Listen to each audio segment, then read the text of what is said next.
Ayurveda spa സെന്ററിൽ കയറി കത്തികാട്ടി ഭീഷണിപ്പെടുത്തിയ യുവതിയുടെ സ്വർണ്ണാഭരണങ്ങൾ കവർന്ന കേസിൽ 4 പേർ അറസ്റ്റിൽ. CCTV ദൃശ്യങ്ങൾ കേന്ദ്രീകരിച്ച് നടത്തിയ അന്വേഷണത്തിലാണ് പ്രതികൾ പിടിയിലായത്.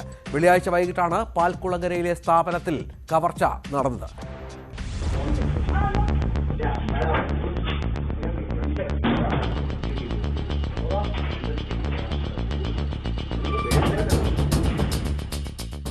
ആയുർവേദ സ്പാ സെന്ററിൽ കയറി പ്രതികൾ ഭീഷണിപ്പെടുത്തി കവർച്ച നടത്തുന്ന ദൃശ്യങ്ങളാണിത്.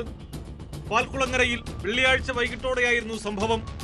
കാറിലെത്തിയ സംഘം സ്ഥാപനത്തിൽ കയറി ഉടമയായ യുവതിയുടെ മുഖത്ത് പെപ്പർ സ്പ്രേ അടിക്കുകയും മൊബൈൽ ഫോൺ കൈവശപ്പെടുത്തി കത്തികാട്ടി ഭീഷണിപ്പെടുത്തുകയുമായിരുന്നു. തുടർന്ന് സ്വർണ്ണാഭരണങ്ങൾ ഊരിവാങ്ങി.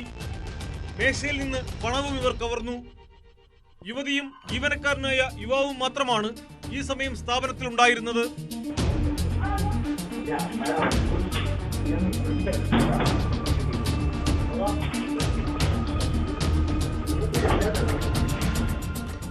കിളികൊല്ലൂർ പോലീസിൽ നൽകിയ പരാതിയിൽ CCTV ദൃശ്യങ്ങൾ കേന്ദ്രീകരിച്ച് നടത്തിയ അന്വേഷണത്തിലാണ് പ്രതികൾ പിടിയിലായത്. വടക്കേവിള സ്വദേശി റിയാസ്, ഉമയനല്ലൂർ സ്വദേശി ഷാനവാസ്, പരവൂർ കോട്ടപ്പുറം സ്വദേശി നൌഫൽ, അയത്തിൽ സ്വദേശി സജാദ് എന്നിവരാണ് അറസ്റ്റിലായത്.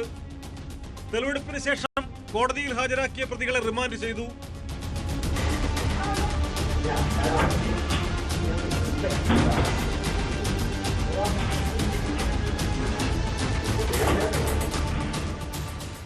ന്യൂസ് 18 കൊല്ലം.